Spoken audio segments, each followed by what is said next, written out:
Voilà, un autre sujet qui a fait couler encre et salive, c'est le pont qui sera érigé en août 2020, le pont reliant la République démocratique du Congo au Congo-Brazzaville.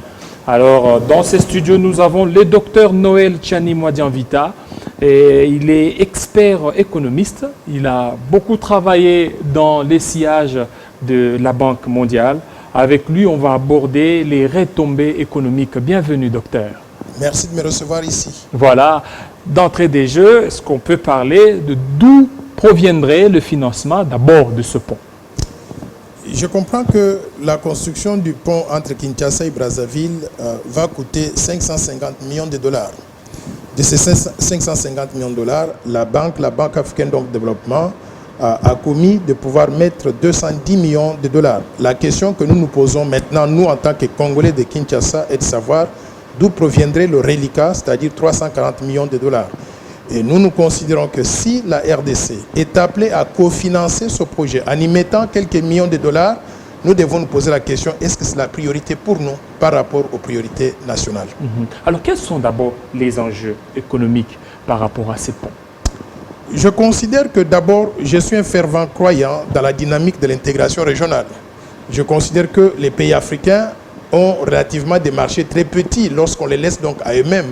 Et quand on les met ensemble, on a tendance à créer des marchés beaucoup plus larges. Marché plus large, ça veut dire que ça crée plus d'opportunités d'investissement, mais également d'opportunités pour les peuples de chacun des pays impliqués. En ce qui concerne donc son pont en particulier, si on arrive donc à relier Congo-Brazzaville au Congo-Kinshasa, on crée déjà un marché beaucoup plus important. Le Congo-Kinshasa a une population aujourd'hui de 92 700 000 personnes.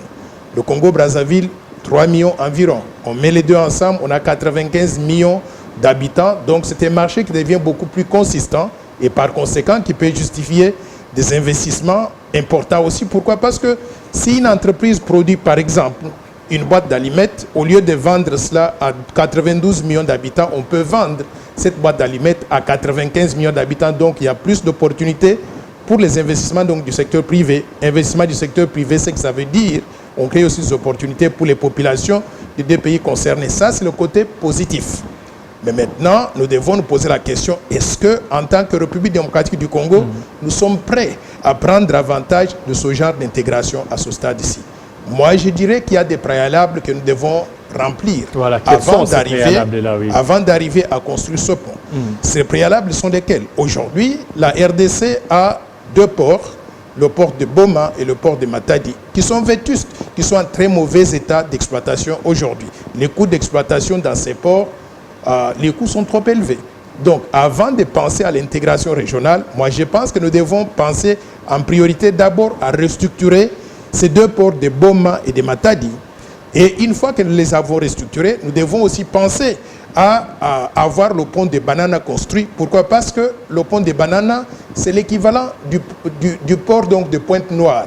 En ce moment-là, ça peut permettre donc aux grands navires, aux grands paquebots d'accoster à Banana, tout comme aussi il pourrait accoster à Pointe-Noire. Il serait donc indifférent à un paquebot, à un grand navire, d'aller du côté du Congo-Brazzaville ou de venir donc du côté du Congo-Kinshasa.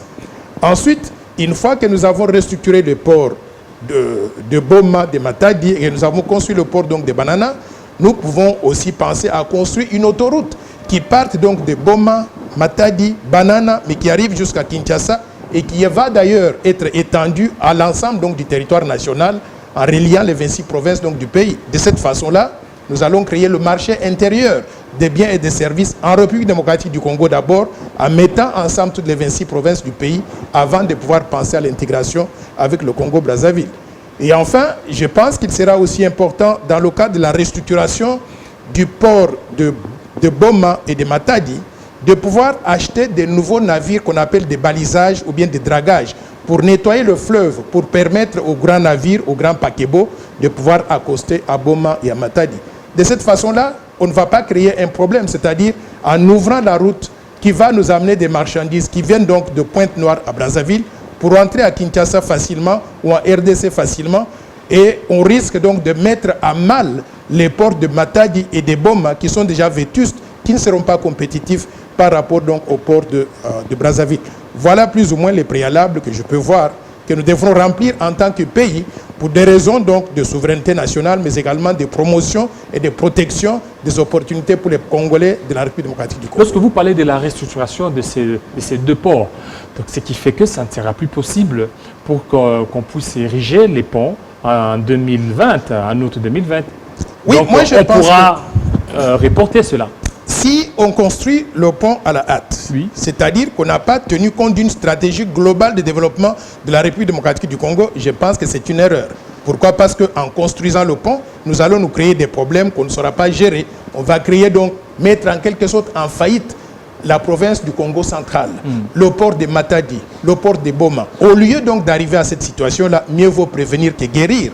Faire des préalables d'abord. S'il faut retarder le début de construction du pont entre Kinshasa et Brazzaville à 2-3 années donc après, il faudra le faire, mais qu'on travaille d'abord sur les préalables pour s'assurer qu'on est prêt à cette concurrence-là qui va venir du port donc de Pointe-Noire au Congo-Brazzaville. Parce que déjà du côté des Brazzaville, je vois il y a une agitation. Est-ce que c'est prioritaire la construction de ces ponts? Moi, je pense que le Congo-Brazzaville a intérêt à avoir ce pont-là le plus rapidement possible, qu'ils ont beaucoup de choses à gagner. Nous avons un marché beaucoup plus large, 92 700 000 personnes ici. Eux, ils ont un marché beaucoup plus petit. Ils ont beaucoup à gagner à avoir une entreprise au Congo-Brazzaville qui exporterait plus facilement donc, au Congo-Kinshasa. Mais nous, en tant aussi que pays souverain, je pense que nous devons créer cet équilibre-là pour ne pas mettre à mal surtout la province du Congo central au détriment de la population de ce coin-là, mais au profit donc de la population du Congo-Brazzaville. Parce que selon les enjeux économiques, on reprocherait à l'entreprise Bolloré de pouvoir financer, entre guillemets, l'érection de ces ponts pour quand même bénéficier de dividendes des ports de Pointe-Noire.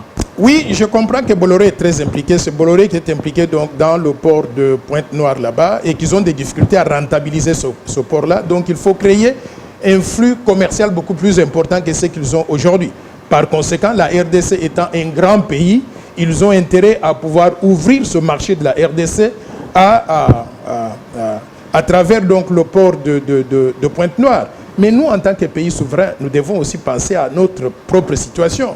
Pourquoi? Parce que si nous arrivons aujourd'hui à ouvrir simplement donc, les portes, à ne pas construire donc, le port de Banana, qui serait compétitif par rapport au port donc, de Congo-Brazzaville, au port donc, de Matadi, je pense que c'est une erreur. Pourquoi? Parce que les opportunités qu'on devait avoir donc, dans cette province du Congo central vont être en quelque sorte supprimées au profit donc, du Congo-Brazzaville.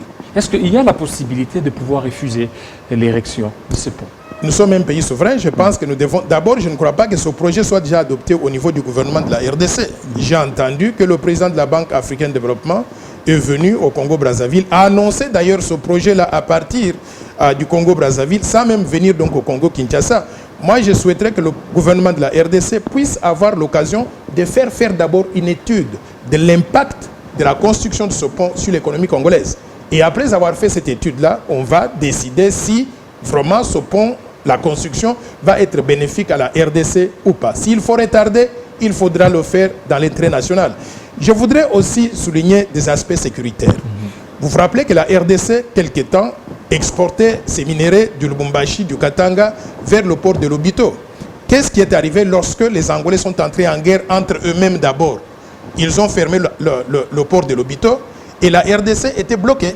Aujourd'hui, si on ne fait pas attention et qu'on arrive à mettre à mal les ports de Boma et de Matadi et qu'on s'appuie exclusivement sur le port de Pointe-Noire et quelque chose arrive, je ne le souhaite pas, je ne souhaite pas donc du mal, mais si quelque chose arrivait, qu'au Congo-Brazzaville, l'accès à la mer ne nous est plus facilité, qu'est-ce qui va arriver? On sera étranglé.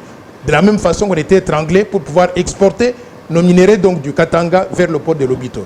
Donc pour des raisons d'intérêt national et surtout pour des raisons de souveraineté, de sécurité, je pense qu'il est important que nous puissions nous assurer qu'on continue à avoir un accès facile à notre mer ici, à travers donc, le pont en eau profonde donc, des Bananas, à travers donc, les ports de Boma et à travers donc, les ports de Matadi. De cette façon-là, quand on va ouvrir donc, la route entre Kinshasa et Brazzaville, on ne sera pas dépendant totalement du Congo-Brazzaville, on sera sur le même pied d'égalité.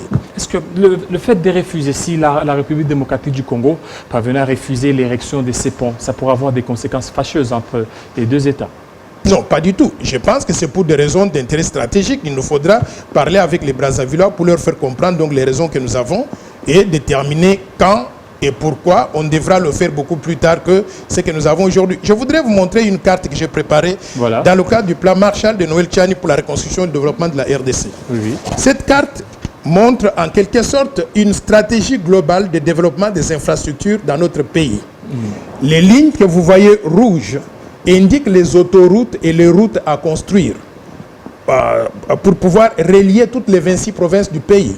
Et les lignes noires que vous voyez indiquent les chemins de fer à construire aussi. Et vous voyez qu'à partir donc de Banana, de Boma et de Matadi, il y a une route en rouge qui commence par là, qui arrive jusqu'à Kinshasa, mais qui va aller partout en République démocratique du Congo. C'est ça que j'appelle l'intégration intérieure, l'intégration nationale.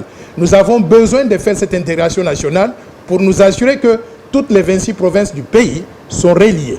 Et une fois que nous avons cette intégration au niveau national, nous aurons créé un grand marché de 92 700 000 personnes. Et en ce moment-là, on sera en position de pouvoir penser à la construction donc, du pont avec le Congo-Brazzaville, parce que ça va agrandir les marchés tant pour nous que pour les Congolais de Brazzaville, mais entre-temps aussi, on n'aura pas mis en mal la cohésion nationale, l'unité nationale et surtout la libre circulation des biens et des services à l'intérieur de la République démocratique du Congo. Voilà. Et au cas où le pont arrivait à être érigé, qu'est-ce que ces ponts pourraient apporter de plus que les deux ports intérieurs de la RDC? Je pense que si ce pont pourrait être construit, d'abord ça pourra amener beaucoup de marchandises importées au Congo, à un coût peut-être moindre par rapport au port de Matadi et de Boma. Ça c'est le côté positif. Donc en d'autres termes, on sera inondé ici des produits importés de l'extérieur qui seraient peut-être à moindre coût. Est-ce que c'est ça que nous voulons? Est-ce que nous ne voulons pas aussi promouvoir la production nationale, créer des entreprises en République démocratique du Congo qui vont produire plus pour que nous puissions exporter demain, éventuellement en passant par ce pont-là. Donc, moi je pense que pour des raisons d'intérêt national et de stratégie de développement de la République démocratique du Congo, il nous faut penser à ces préalables que j'ai élaborés, que j'ai déterminés, 5 préalables au total. 1, la rénovation ou la réhabilitation des ports de Boma et de Matadi pour qu'ils soient compétitifs parce qu'aujourd'hui ils sont vétustes. 2, l'achat des bateaux de dragage et de dragage au niveau donc du port de Boma et de Matadi pour être en mesure d'entretenir donc le fleuve et de permettre aux bateaux de grande surface d'accoster donc plus facilement là-bas. 3, la construction de cette autoroute moderne qui aille de Banana, Boma, Matadi, Kinshasa, mais qui va aussi se ramifier à l'intérieur donc du Congo, à l'intérieur donc de la République démocratique du Congo. Donc ces 3 préalables sont extrêmement importants et enfin intégrer tout cela dans une stratégie de développement global qui va relier toutes les 26 provinces du pays afin que nous puissions avoir ce que j'appelle un grand marché intérieur de 92 700 000 personnes que plus tard, nous pourrons intégrer avec la population du Congo-Brazzaville en construisant donc ce pont entre Kinshasa et Brazzaville. Parce que jusque-là, même les nés Congo ne sont pas contents. Pour eux, ça sera la mort du Bas-Congo, du Congo central. Je suis tout à fait d'accord avec leur mécontentement. Et je pense que le gouvernement de la République démocratique du Congo doit intégrer tout cela dans notre vision de ce que nous voulons faire de la RDC. On ne peut pas donc juste venir nous imposer la construction d'un pont comme si on avait donc des dictats à recevoir donc de la part de la Banque africaine de développement. Nous apprécions la disponibilité de la BAD à pouvoir donc financer la construction de ce pont. Mais nous demandons d'abord que la BAD aussi puisse nous aider à faire les préalables que je viens donc d'énumérer tout à l'heure là. Tout cela entre dans le cadre donc du mandat de la BAD. Ils peuvent intervenir dans la rénovation du port de Matadi, de Boma, dans la construction du port à eau profonde donc de Banana. Ils peuvent intervenir dans la construction de routes et des autoroutes modernes dont je viens de parler, dans la construction des chemins de fer. Tout cela entre dans le mandat de la BAD. Donc qu'ils tiennent compte de nos priorités nationales avant que nous puissions penser à l'intégration régionale. Vous avez travaillé plusieurs années dans les sillages internationaux. Qu'est-ce qui serait à la base de cet empressement de la BAD? Vous savez, dans ce cadre-là, il y a parfois des intérêts des différents pays qui peuvent entrer en jeu. Et aujourd'hui, vous avez mentionné tout à l'heure donc Bolloré qui a déjà investi beaucoup d'argent au niveau donc du port de Pointe-Noire. Et je pense qu'ils ont intérêt à pouvoir rentabiliser donc leurs investissements en ouvrant le marché de la République démocratique du Congo. Tout cela, ce sont des bonnes considérations dont nous devons tenir compte. Mais entre-temps aussi, en tant que pays souverain, nous avons aussi nos priorités nationales et je souhaiterais que notre gouvernement tienne compte de ces priorités avant de s'embarquer donc dans la construction d'un tel projet. Les multinationales ne vont pas trouver une raison de pouvoir attaquer la République démocratique du Congo, surtout si l'on met en évidence l'aspect nationaliste. Je ne vois pas ce qu'il y a de nationalistes ici. Nous avons une question donc d'intérêt national. Nous avons une stratégie de développement. L'aspect souverainiste. Moi, je vous ai proposé donc le plan Marshall de Noël Tchani pour la reconstruction et le développement de la RDC, qui a pour ambition de sortir le Congo du sous-développement, d'en faire un pays émergent à l'espace de 15 ans. Comment on va le faire? En construisant des infrastructures de base, les routes, les autoroutes, les chemins de fer pour relier tout le pays, en diversifiant notre économie, en transformant localement les matières premières congolaises en produits semi-finis et produits finis localement pour pouvoir créer des emplois, des opportunités pour tout le monde, en investissant dans le capital humain, c'est-à-dire l'éducation et la santé, pour que nous puissions avoir une population de qualité capable de contribuer de façon efficace au développement du pays. Donc, en mettant en place un bon environnement pour le développement du secteur privé, ou aussi en promouvant l'émergence de la finance nationale, c'est-à-dire une bonne des banques commerciales, des banques d'investissement, des banques de qualité, des intermédiaires financiers de qualité. En faisant tout ça dans le cadre d'une stratégie bien comprise, je pense que nous allons transformer ce Congo dans des opportunités, tant pour des entreprises multinationales, pour les populations du Congo-Brazzaville, pour les populations africaines d'une façon générale, mais également pour le peuple congolais de la RDC. Voilà, et vous parlez de votre plan Marshall. Et surtout, c'était un plan que vous étiez en train de vendre lorsque vous étiez pendant la campagne. Et maintenant, là, la campagne s'est déjà dépassée. Mais comment adopter ces plans? Comment vous pouvez vendre ces plans, surtout aux nouvelles autorités? Je continue à penser que ce plan va sortir la République démocratique du Congo des problèmes dans lesquels nous sommes plongés aujourd'hui. Ce que nous devons faire d'abord en tant que population, je passe mon temps non seulement sur les médias pour sensibiliser la population au contenu de ce plan. Je fais des conférences dans des universités. Je ferai le 10 juin une grande conférence donc à l'IFASIC, ici à Kinshasa. Tout le monde est invité. L'entrée sera gratuite à partir donc de midi. Mais au-delà de cela, j'ai fait aussi la même conférence donc à l'IPEN. On va la faire au campus de Kinshasa ou à l'intérieur du pays. Mais au-delà de cela aussi, nous avons des contacts avec tout le monde. J'ai rencontré le chef de l'État, le président Félix-Antoine Tshisekedi. Je lui ai présenté ce plan qu'il connaissait d'ailleurs bien avant qu'il ne soit président de la République. J'attends de lui qu'il puisse prendre soit tout le plan, soit des portions du plan, s'il estime que cela va dans le même sens que sa vision de développement pour que nous puissions mettre cela donc en œuvre. Donc le plan a été élaboré pour le peuple congolais. Je l'ai mis dans les mains des autorités congolaises et j'attends que ces autorités puissent en faire donc un usage utile. En contrepartie, vous aurez un poste ministériel? Je ne demande rien absolument, mais si cela venait, je ne refuserai pas. Mais tout ce que je voudrais, c'est que le peuple congolais puisse en bénéficier. Si on peut le mettre en œuvre aujourd'hui, je serai beaucoup plus. Vous savez, tout à l'heure, vous avez parlé donc d'Étienne Tshisekedi qui s'est battu pour devenir ce qu'il est devenu aujourd'hui, en insistant sur l'état de droit. Il s'est sacrifié pour le pays. Moi, je voudrais aussi me sacrifier pour le développement de notre pays. Si je le fais, demain, après-demain, peut-être que je serai un héros national.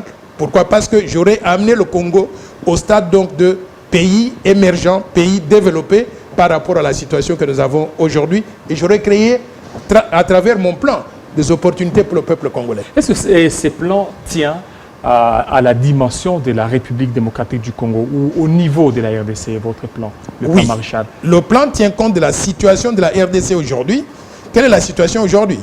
Un pays très sous-développé, avec 85% de la population active au chômage, avec des infrastructures pratiquement vétustes et avec une population dans laquelle nous n'avons pas investi au niveau de l'éducation, au niveau de la santé, avec une économie qui est désarticulée. Le plan propose de pouvoir changer cette donne-là en mettant en place des infrastructures modernes, des routes, des autoroutes, des chemins de fer, en construisant des aéroports modernes, en construisant des hôpitaux et des écoles de qualité, au niveau des standards internationaux, en investissant de façon massive dans les ressources humaines congolaises, l'éducation et la santé, pour qu'on ait une population de qualité, mais surtout en diversifiant l'économie nationale, en transformant localement nos matières premières nombreuses en produits finis, produits semi-finis, pour créer des emplois pour tout le peuple congolais. Bref, si nous mettons en œuvre ce plan, nous allons créer des opportunités pour les Congolais de la RDC, pour les Congolais du Congo-Brazzaville, pour les Africains d'une façon générale et pour tous les citoyens du monde. Parce qu'avec 2 342 000 km², nous avons un pays qui équivaut à la somme de la France, la Belgique, l'Allemagne, l'Italie, le Portugal et consorts mis ensemble. Nous sommes le marché d'avenir. Donc, mettons en œuvre cette vision de développement et nous allons transformer non pas simplement la RDC, mais l'Afrique centrale et l'Afrique entière pour l'intérêt du peuple africain d'une façon générale. C'est pour combien de temps et d'où proviendra le financement de ces plans? Ce plan, je voudrais que le mette en œuvre, j'ai estimé une période donc de 15 ans, pour qu'on parte de la situation actuelle, devenir un pays émergent.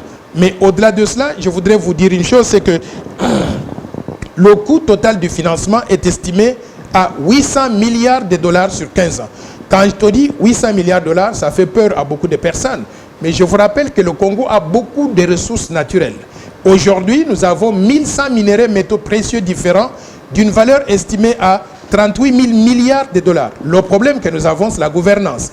Au point où 85% des revenus des ressources naturelles ne vont pas dans les caisses de l'État. Ça va dans des poches des privés. C'est volé. Ce que nous devons faire, c'est améliorer la gouvernance, capter toutes ces ressources publiques, les mettre dans le budget national, augmenter le budget de 5,9 milliards de dollars aujourd'hui à environ 75 milliards de dollars, mais avec une moyenne par an de 45 milliards de dollars sur une période donc de 15 ans.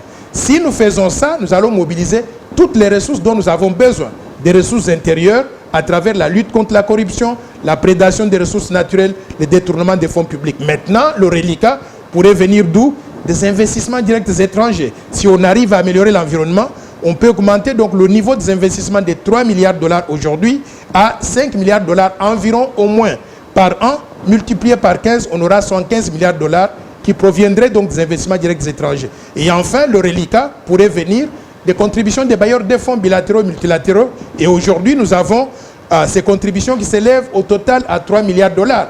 Je voudrais maintenir ce niveau-là multiplié par 15. On aura donc 45 milliards de dollars. Donc, la somme de 680 milliards de dollars provenant de la lutte contre la corruption, la prédation des ressources naturelles, le détournement des fonds publics, de 75 milliards provenant des investissements directs des étrangers et de 45 milliards de dollars provenant d'aides bilatérales et multilatérales va nous donner 800 milliards de dollars dont nous avons besoin pour mettre en œuvre le plan Marshall que nous proposons pour la reconstruction de la République démocratique du Congo. Voilà, les plans Marshall que vous proposez pour la reconstruction de la République démocratique du Congo. Voilà, ça n'est fini avec le docteur Noël Tchani Mwadianvita. Vous avez parlé du pont Kinshasa-Brazzaville. Quelles sont les retombées? On a parlé du financement, on a parlé des préalables, on a parlé aussi de beaucoup de réalités par rapport à ces ponts. Merci beaucoup de votre passage dans nos studios de Télé 50. Fidèles téléspectateurs, restez branchés. Et à 19h, la grande édition avec Grâce Salambo. Et nous, on se retrouve très prochainement.